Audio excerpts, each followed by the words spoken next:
I want to explain to you why I disagree with the mainstream scholarship about the historicity of Jesus. You need to listen to this entire video and probably more than once.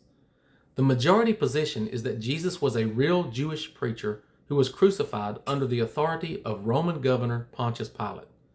These same scholars strip away all the miraculous and supernatural claims because they know there is no evidence to support those claims.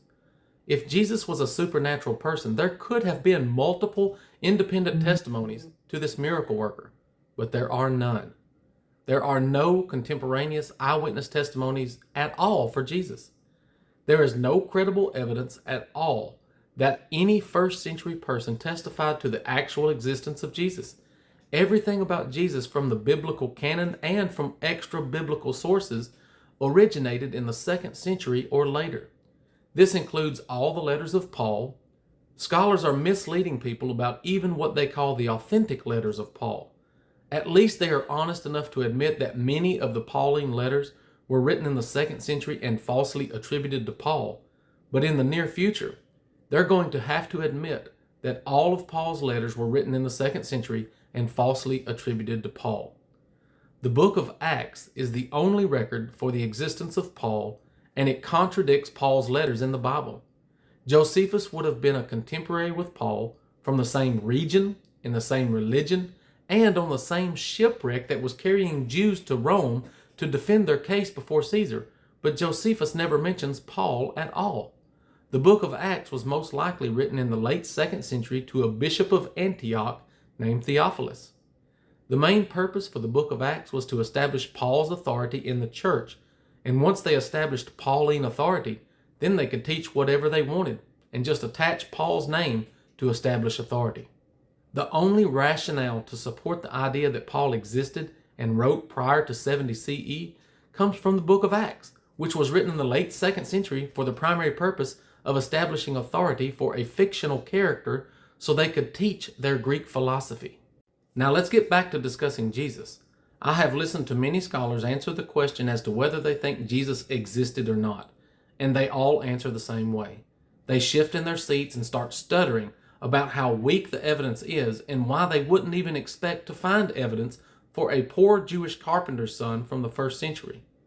Remember, these scholars have found no evidence to support any supernatural claim associated with Jesus, just as they have found no evidence that any eyewitness to Jesus ever provided their testimony in the 1st century.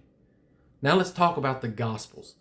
These scholars suggest that Mark was the earliest gospel written, and it could have been written as early as the 70s, but they have no evidence that the Gospel of Mark existed in the 70s. Now, why would scholars suggest Mark was written in the 70s, but have no actual evidence that it was written in the 70s? Most of these scholars are funded in some way by Christian organizations, and that presents a conflict of interest. If these scholars could be honest, they would say there is no evidence that Mark was written in the 70s or that Matthew, Luke, or John was written before the 2nd century either. The scholars want you to trust them just like Christian church fathers want you to trust Paul's authority. But facts and evidence do not require faith. So now let's get serious. If a Christian appeals to mainstream scholarship to defend the existence of Jesus, then they must also accept the authority of those same scholars who say there is no evidence that Jesus performed any miracle, including his resurrection from the dead. So pick your poison. You can either say you believe the Bible claims about Jesus purely on faith alone against the evidence, or you can accept the scholar's position that Jesus existed as a regular man who performed no miracles, which means Christianity is built on lies. I would be happy to accept either of those positions if the evidence supported it. But the actual evidence supports that Jesus was a Greek concept that developed in response to wars between the Romans and the Jews. You can read all about it in my book, Jesus Demigod Putting the Lord on Trial. The scholars know the Bible is inconsistent, contradictory, and unreliable, yet they still use it as their primary source to suggest that Jesus existed. However, the Jesus that they say existed was never written about by anyone at any time, because everyone who wrote about Jesus said he was a supernatural person who did supernatural things. While it is possible that legends and myths could have been attributed to a natural human, It is not logical or reasonable that the Greeks and Romans would glorify their enemy. On the contrary, it is both logical and reasonable that the Greeks and Romans would create a narrative and a religion to change the Jewish expectations of a Messiah. When you revolt against the Roman Empire, they would not only destroy you physically in war, but they would also destroy your ideology with a replacement religion. Jesus was just the fictional Jewish Messiah that the Romans needed to destroy the ideology of the Jews.